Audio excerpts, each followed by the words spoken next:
La volta a les classes després de les vacances de Setmana Santa i Pasqua està marcada pel final de l'ús obligatori de les mascaretes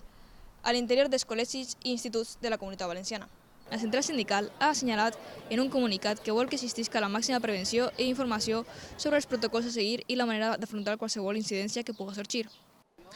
Sí, las nuevas medidas me parecen perfectas porque llevamos 2 años ya con la mascarilla y creo que ya es tiempo de quitárnosla y que nos deje un poco intentar volver a lo que era antes. Pues a ver, por lo menos hay un poco más de libertad a la hora de respirar y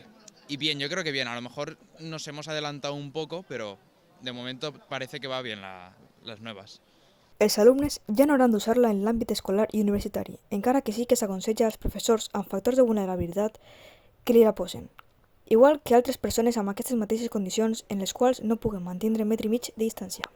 Sí, seguiré llevando la mascarilla en el centro, por ejemplo, cuando estoy dando clase, porque muchas veces para hacerle correcciones a mis alumnos me acerco a su ordenador y estoy muy cerca, ya no cumplo el 1,5 metros de distancia reglamentario, con lo cual en esas ocasiones sí que me la pondré. Ahora bien, si estoy en un sitio que está muy ventilado, pues quizás me la quite. No serà necessari mantindre l'entrada i eixida de l'alumnat del centre de manera escalonada, però es continua recomanant altres mesures organitzatives que permeten evitar aglomeracions en les entrades i eixides, com l'utilització de diferents portes o d'espais diferenciats.